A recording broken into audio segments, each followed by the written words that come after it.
तो लगभग हमारा सिलेबस कवर हो गया है,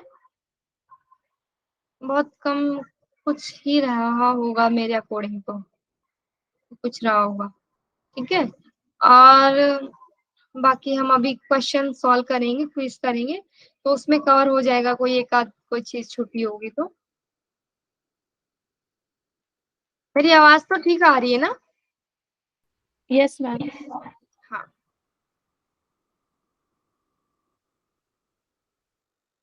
ये है ये क्या होगा?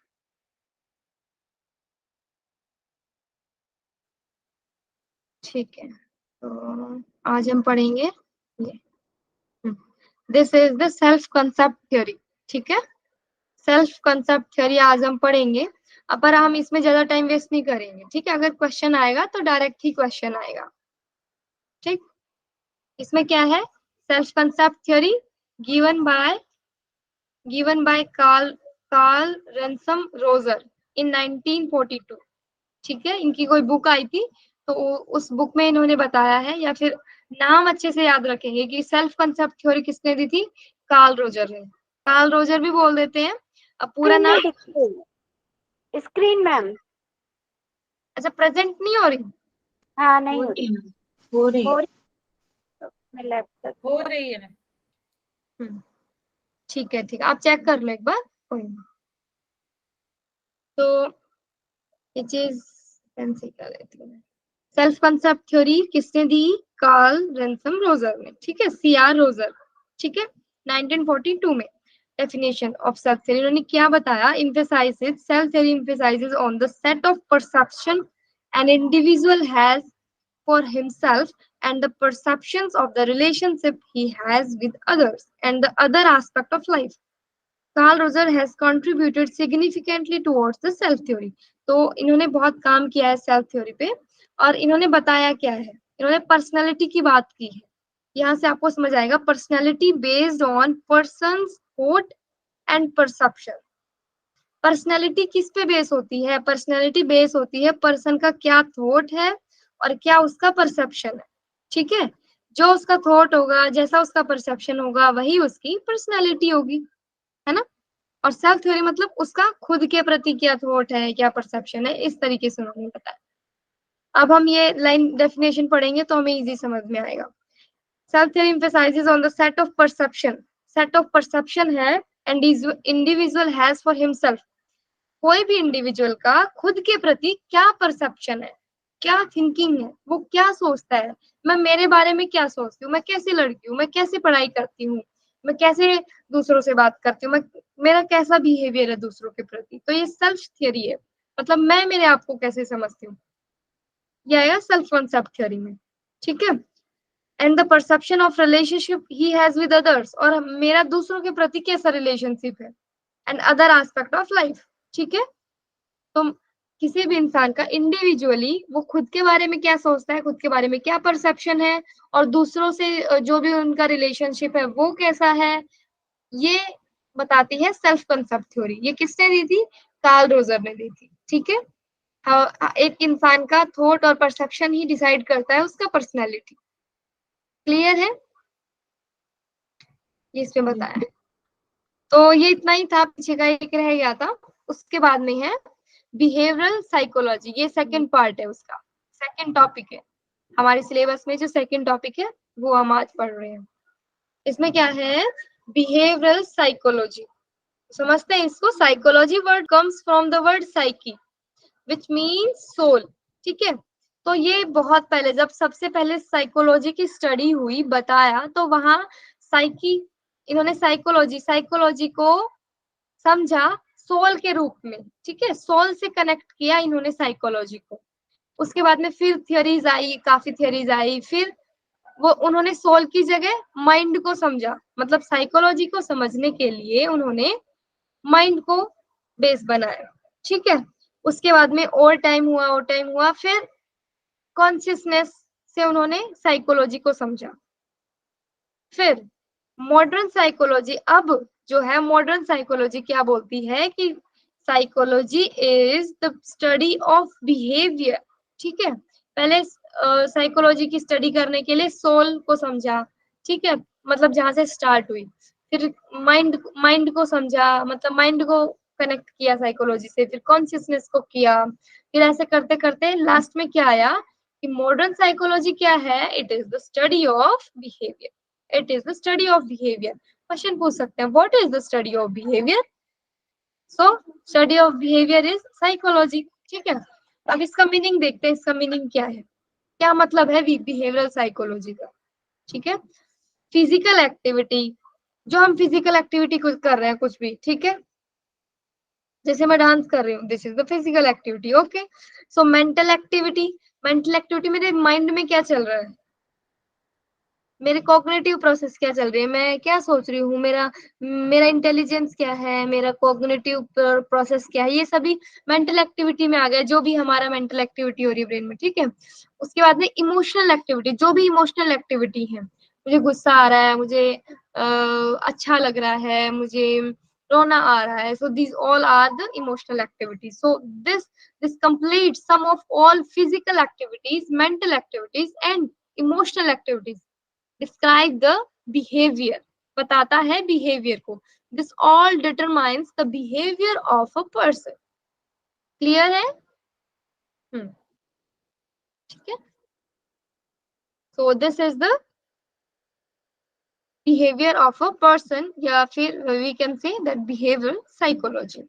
Okay, so next point is definition of behavioral psychology, definition of behavioral psychology according to Woodward. Woodward is he is a scientist, and he described the behavioral psychology as behavior is the collective name of any manifestation of life in is an activity, any manifestation of life, किसी भी प्रकार का manifestation हो रहा है, manifestation हो रहा है, चेंज आ रहा है लाइफ में। ठीक है, कलेक्टिव नेम, उन सभी का कलेक्टिव नेम बिहेवियर को हम बताएंगे।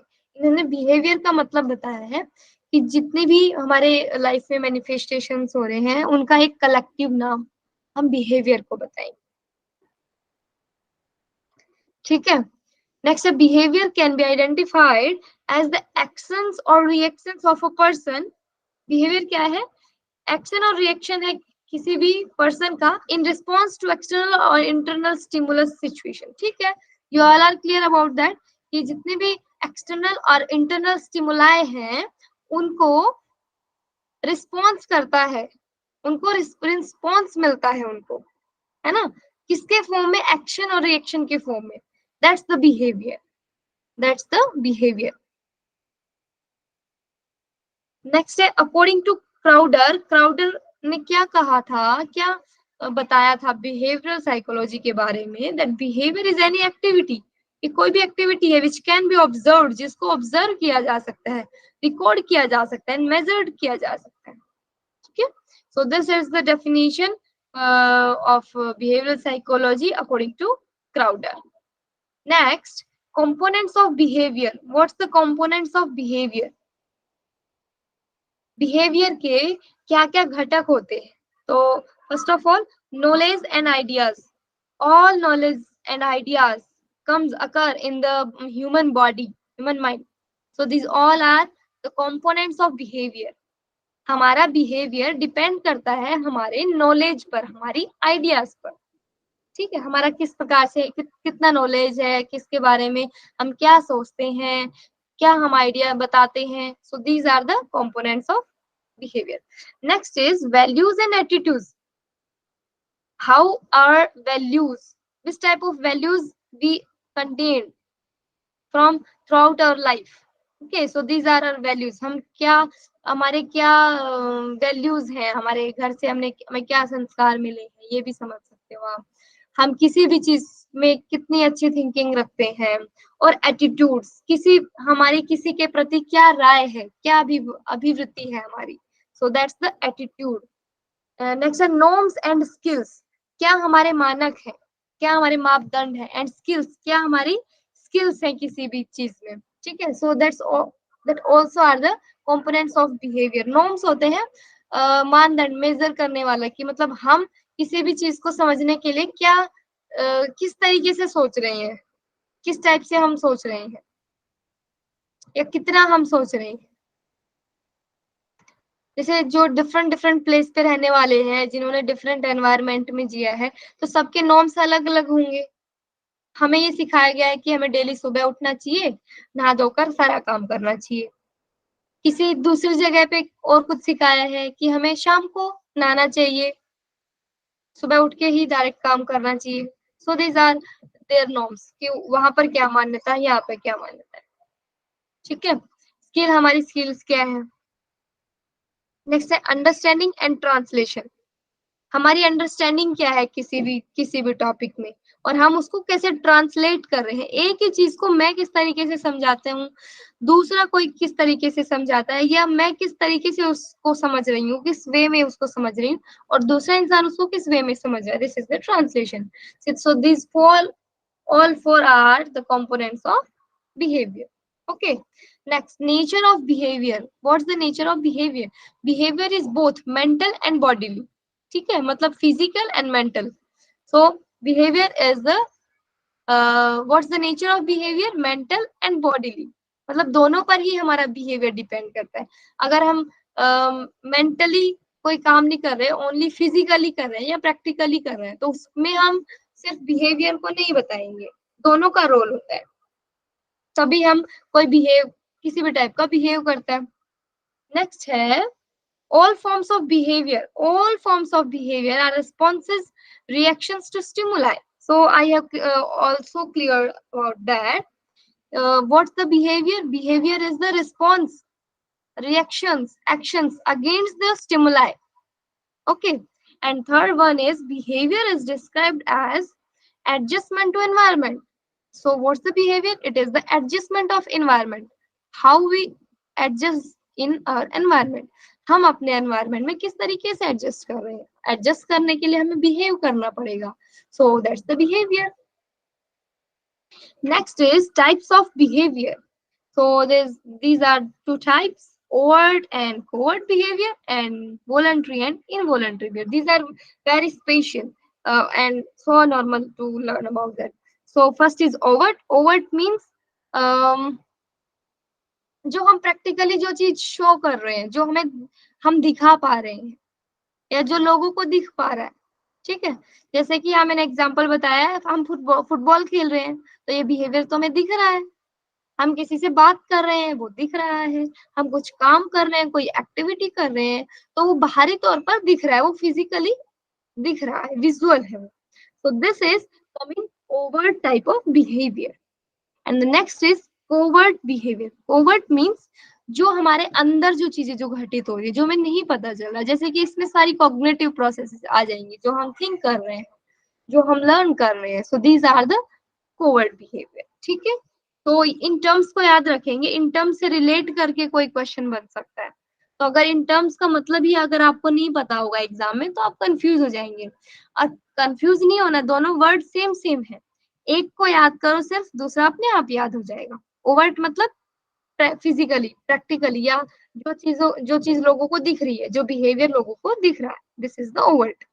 Okay, so next is voluntary and involuntary behaviour. Voluntary behaviour, जो बिहेवियर हमारे कंट्रोल में है, जो हम कर रहे हैं, हम हाथ उठा रहे हैं, हम कैसे बोल रहे हैं, कैसे बात कर रहे हैं, हम जो भी बिहेवियर कर रहे हैं, या जो भी बिहेवियर हमारे हाथ में है. ठीक है, so these all are the voluntary behaviour. And involuntary behaviour, हमारा दिल धड़क रहा है, हमारा एब्डोमेन में डाइजेशन चल रहा है, तो हम मना करेंगे भी तो भी वो नहीं रुकेगा, क्योंकि वो इनवॉलंटरी प्रोसेस है, इनवॉलंटरी बिहेवियर है, वो हो रहा है अंदर.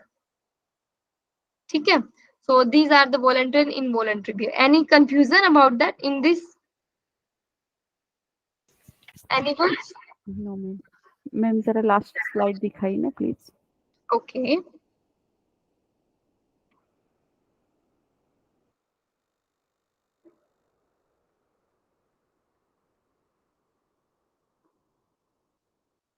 Any doubt? इससे पहले मैम बिहेवियर में यहाँ पे वॉलेंट्री इनवॉलेंट्री का थोड़ा सा अलग से. हाँ, तो इसमें क्या था, जो बिहेवियर में हम बात कर रहे थे, वो टाइप ऑफ बिहेवियर में वो इनवॉलंटरी इनवॉलंटरी. तो वॉलंटरी तो जो हमारे कंट्रोल में है, ठीक है, जैसे हम किसी के साथ कैसा बिहेव कर रहे हैं, तो बहुत सारी ऐसी चीजें हैं, या फिर फिजिकली प्रैक्टिकली जो अगर हम जो भी बिहेव करते हैं तो वो हमारे हाथ में होता है, हम उसको तो चेंज भी कर सकते हैं। पर इनवॉलेंट्री बिहेवियर जो होते हैं उनको हम, वो हमारे कंट्रोल में नहीं होते वो। मैम जैसे कि सामने हमने कोई अच्छा सीन देखा और हाँ। उसे देखकर जो हमें हैप्पीनेस हुई या जो उसकी बहुत अच्छी स्मेल हमें लगी, तो इसे अब इनवॉलेंट्री। हाँ हाँ, ठीक ठीक। अब सामने हमने शेर देख लिया मान लो, तो लाइन के देख कर हम डर जाएंगे, ठीक है, तो उसमें हमारी हार्ट बीट तेज हो जाएंगी, बीपी बढ़ जाएगा, तो ये तो सब हमारे हाथ में है नहीं। हम रोकेंगे बीपी कम हो, हार्ट बीट कम हो, ऐसे नहीं होगा वो, ठीक है। मैम एक बार कोवर्ट और ओवर्ट बता हाँ, दीजिए। ओके। तो overt and covert are the types of behavior, ठीक है। इसमें क्या है, overt means जो लोग देख पा रहे हैं, सिर्फ इतना याद करो, जो लोग देख पा रहे हैं, ठीक है। एंड covert is जो हमारे शरीर के अंदर हो रहा है, जो लोग नहीं देख पा रहे हैं। अब हम क्या थिंक कर रहे हैं बैठ बैठ के, लोग थोड़ी देख सकते हैं ये चीज, हम कुछ भी सोच सकते हैं। तो this is the covert. And हम फुटबॉल खेल रहे हैं, वो तो दिखेगा ही लोगों को, so this is in the overt, this is the overt. Clear है? जी ma'am. Next is the, this is the hierarchy of needs, this is the theory of hierarchy of needs। Direct question पूछ सकते हैं, given by Abraham Maslow. Abraham Maslow, Maslow की theory का नाम क्या है बताओ? हायरार्की ऑफ नीड्स, ठीक है, ऐसे क्वेश्चन बन सकता है। मैस्लो की थ्योरी, अभी जो लास्ट ईयर एग्जाम था उसमें इसको अरेंज करने के लिए दिया था, लाइक जिस लेवल से है ये अरेंज करने के लिए। देखो अब आपके सामने ही पता चल गया। क्वेश्चन ऐसे पूछ लेंगे डायरेक्ट, ये तो एक क्वेश्चन हो गया, ये तो एक क्वेश्चन हो गया, डायरेक्ट पूछ सकते हैं मैस्लो की क्या थ्योरी थी, उसका नाम क्या था। तो याद रखना है हायरार्की ऑफ नीड्स, या फिर पूछ लेंगे हायरार्की ऑफ नीड्स किसकी थ्योरी है, तो मैस्लो की, पूरा नाम अब्राहम मैस्लो, ठीक है। साक्षी जी ने कुछ समझ में नहीं आया, साक्षी जी ने क्या बताया? हाँ जी, साक्षी जी ने क्या बताया हाँ, समझ में नहीं। साक्षी जी बोल रही हैं कि इससे रिलेटेड लास्ट ईयर क्वेश्चन आया था, जो इनको इनको लाइन में लगाना था, इनको पांचों को एक उसमें एक फॉर्म में लगाना था कि इसके बाद में ये आएगा, इसके बाद में वो आएगा, इस तरीके से, ठीक है। तो ये स्टार्ट होता है नीचे से, फिजियोलॉजिकल नीड्स, फर्स्ट नंबर, ठीक है।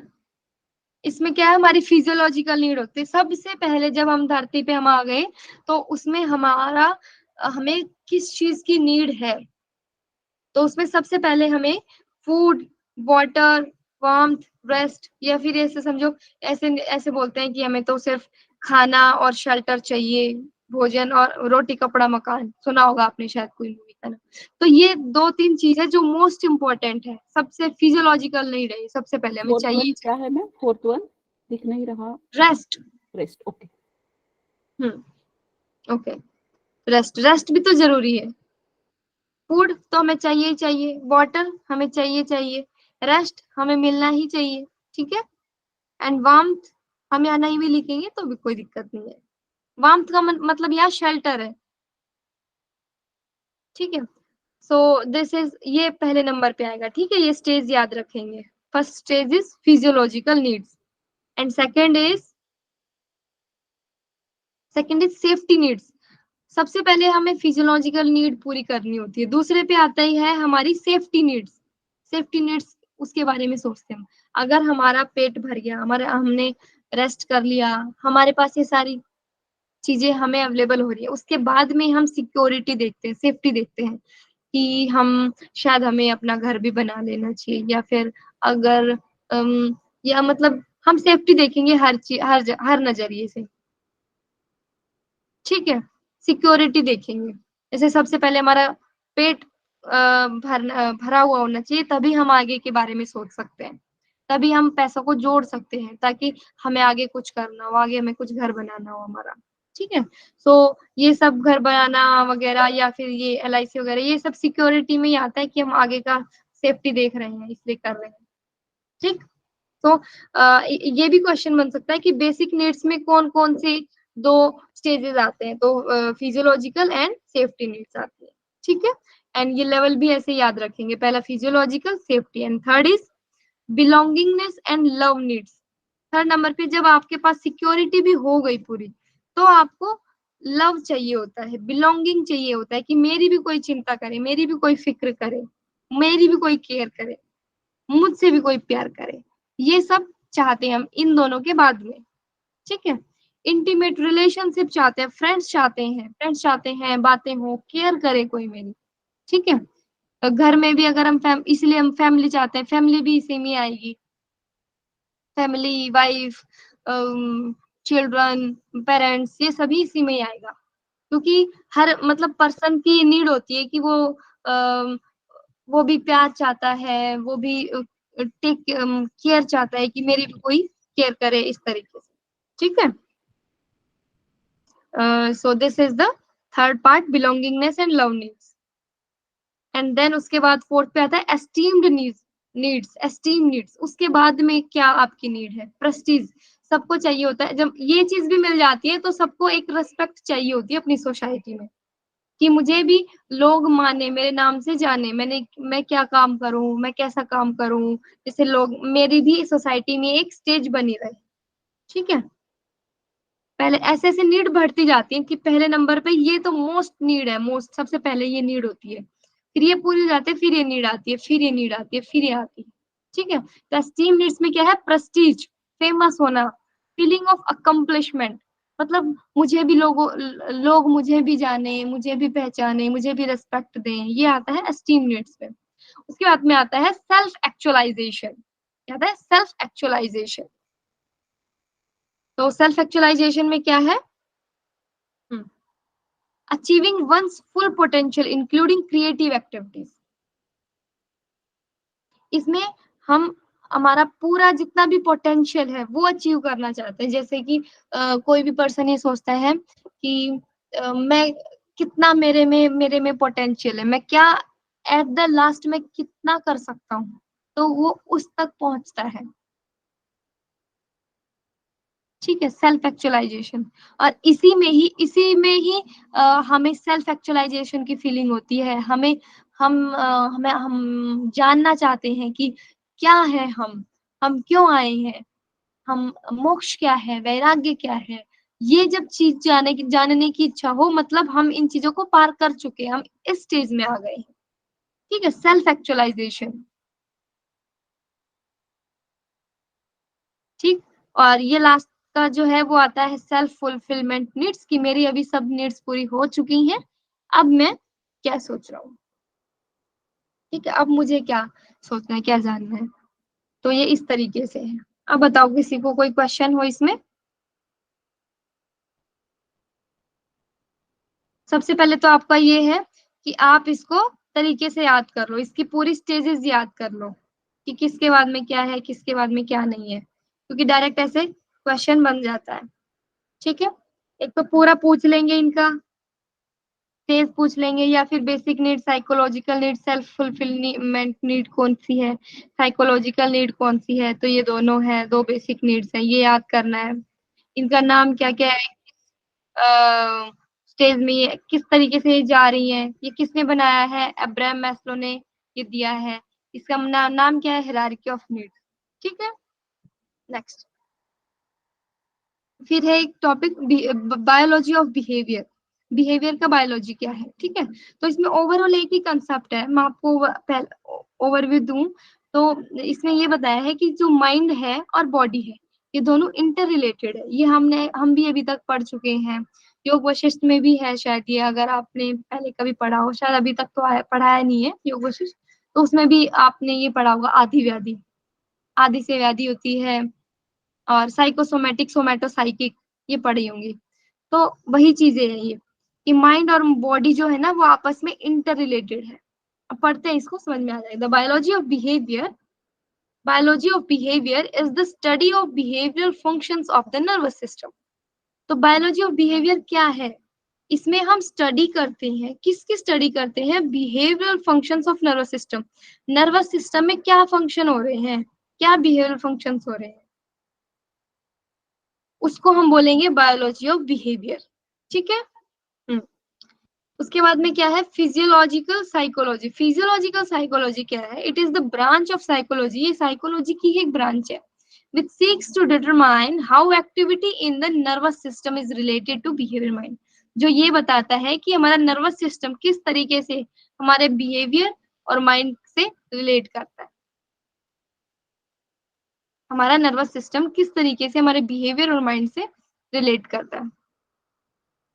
नेक्स्ट है body mind relationship. Body mind relationship बता दिया। Psychology studies human behaviour. Psychology study करता है human behaviour which involves both, जो दोनों में इन्वॉल्व है, body and mind. Mental functions and physical states affect each other, जिसमें body and mind, mental functions, अच्छा तीन है, body and mind, mental functions and physical states affect each other, जिसमें ये दोनों आपस में अफेक्ट करते हैं, बॉडी माइंड, माइंड बॉडी। ठीक है।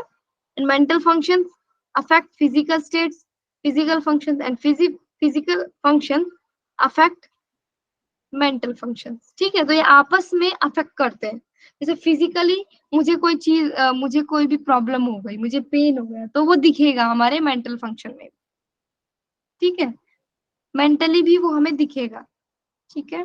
जैसे मेरे कहीं इंजरी हो गई तो मुझे स्ट्रेस हो सकता है, हेडेक हो सकता है, इरिटेशन हो गया, नर्वसनेस, ये सब। नेक्स्ट है माइंड। माइंड को कैसे समझेंगे? Mind sum total of various mental processes, जितने भी मेंटल प्रोसेसेस हो रही हैं वो सभी की सभी माइंड में हो रही है। And then body is the structure, ये स्ट्रक्चर है। ठीक है। And mind function of the body. ठीक है। तो बॉडी स्ट्रक्चर है और इसमें क्या प्रोसेस हो रहा है, वो पूरा माइंड के द्वारा हो रहा है। क्लियर? तो इस तरीके से इसको समझेंगे। नेक्स्ट है affect of bodily conditions on mental functioning.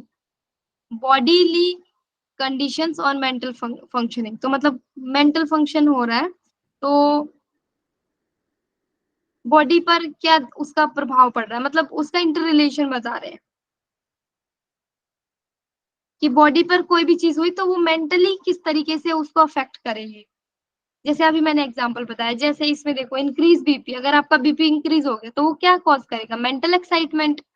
Severe pain हो गया, वो क्या करेगा? रिड्यूस करेगा कंसंट्रेशन। अगर आपका कहीं भी सीवियर पेन है, इंजरी हो गई, तो आपका कहीं भी कंसंट्रेशन नहीं लग पाएगा उस टाइम में।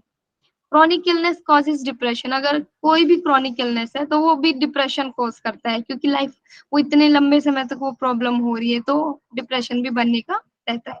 तो ये देखो, ये फिजिकल कंडीशन थी, बॉडीली कोई डिसऑर्डर था, वो हमारे मेंटली भी हमें डिस्टर्ब कर रहा है। ब्रेन इंजरी अफेक्ट करता है हमारे साइकोलॉजिकल फंक्शन को। फिजिकल फटीग अफेक्ट और माइंड, हमारे माइंड को अफेक्ट करती है एंड रिड्यूस करती है कंसंट्रेशन, मूड एंड इंटरेस्ट। तो इसमें बेसिकली बस यही बताया है कि बॉडी और माइंड इंटर रिलेटेड। अगर बॉडी में कोई भी प्रॉब्लम आ रही है फिजिकली तो हमें मेंटली भी हमें कोई ना कोई प्रॉब्लम होगी।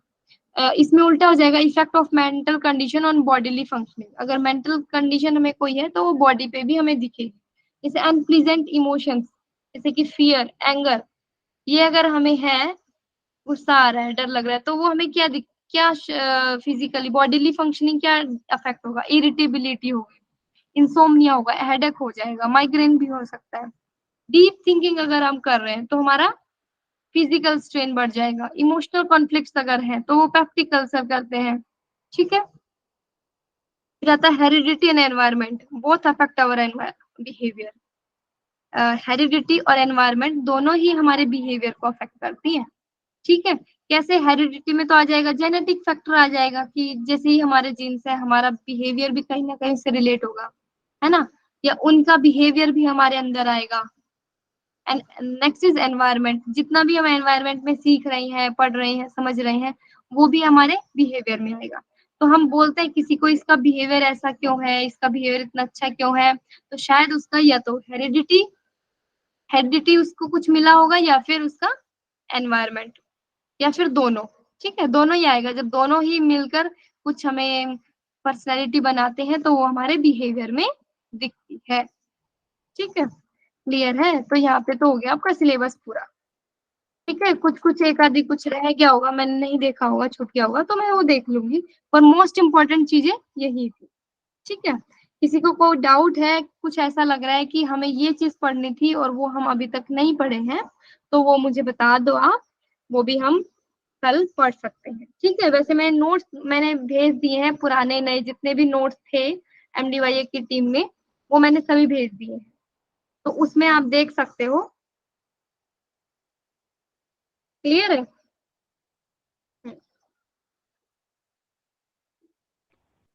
ठीक है,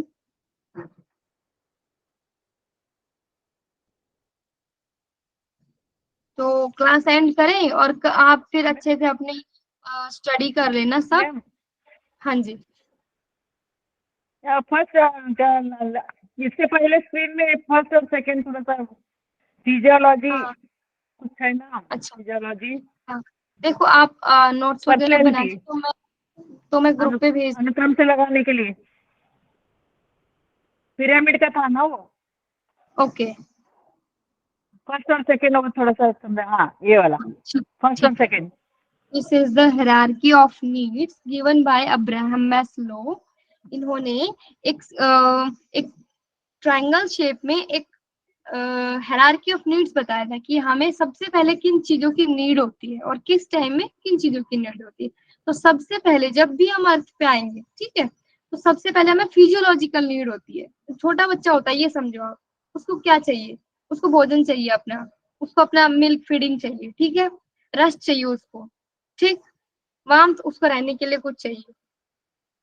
ठीक है, ये सबसे पहली फिजियोलॉजिकल नीड है। उसके बाद में दूसरी आती है सिक्योरिटी, सेफ्टी। कोई पर्सन है, उसको सिक्योरिटी चाहिए, उसको सेफ्टी चाहिए। ठीक है, उसके लिए वो देखता है अपने कपड़ों को, देखता है अपने घर को, देखता है, मतलब जिसमें भी उसकी सेफ्टी है ना, अपनी सिक्योरिटी देखता है। एक एक दूसरे से सहायता करते हैं ना ये, फिजियोलॉजी नीड चाहिए और ये उसको सिक्योरिटी चाहिए। ओके ठीक है, क्लियर हुआ? ओके ना, हाँ हम्म। क्लियर हुआ। फिर उसके बाद में हमारा बिलोंगिंगनेस आ जाती है। हम चाहते हैं बिलोंगिंगनेस हो, हमारे लव नीड्स हो, लव की नीड होती है।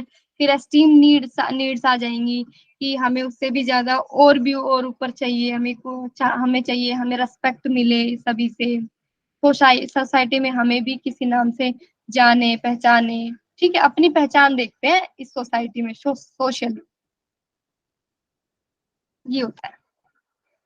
ठीक है, फिर अगर ओके किसी मैम को कोई थैंक यू। डाउट हो पीछे का अभी तक कोई भी, तो पूछ लीजिए आप। नहीं है, क्लास को एंड करें, कल क्विज हो जाएगा। अगर अभी तक तो कोई इन्फॉर्मेशन है नहीं, तो कल ही होगा। अगर कल नहीं होगा तो फिर ग्रुप पे आ जाएगा मैसेज कि कल नहीं होगा, परसों होगा। ठीक है, तो साइकोलॉजी की यहाँ पे हो जाती है फिर क्लास खत्म। ठीक है, आप सभी अच्छे से पढ़ाई कीजिए। कोई चीज रह जाए तो मुझे माफ कर दीजिएगा, या फिर मुझे मैसेज कर दीजिएगा, मैं वो फिर से पढ़ा दूंगी। मैम बहुत अच्छा पढ़ाया आपने, बहुत अच्छा थैंक पढ़ाया। यू। ठीक है, चलिए शांति पाठ करते हैं। पूर्ण शांति पाठ करते हैं, कमर गर्दन सीधी, दोनों हाथ जोड़कर। ओम द्यो शांति अंतरिक्ष ओम शांति पृथ्वी शांतिरापः शांति रोषधयः शांति वनस्पतयः शांतिर्विश्वे देवाः शांति ब्रह्म शांति सर्वगं शांति शांतिरेव शांति श्यामा शांतिरेधि। ओम शांति शांति शांति। जो भी लोग मन से पढ़ाई कर रहे हैं सभी का JRF क्लियर हो जाए। जो लोग मन से पढ़ाई नहीं कर रहे हैं तो उनके अंदर की जो रावण है वो जग जाए और वो खुद से स्टडी करने लग जाए। तो यही मेरी इच्छा है कि सभी मन लगा के पढ़ाई करें। किसी को भी कोई प्रकार का डाउट हो जा रहा हो, कोई हेल्प चाहिए, मोटिवेशन चाहिए, तो आप मुझे मैसेज कर सकते हो। ठीक है, डिमोटिवेट नहीं होना। ठीक है, क्वेश्चन सॉल्व करते रहिए, सारी चीज करते रहिए। चलिए ओके ठीक है ma'am, thank you okay very much, बहुत बहुत थैंक यू धन्यवाद। Ma'am very much.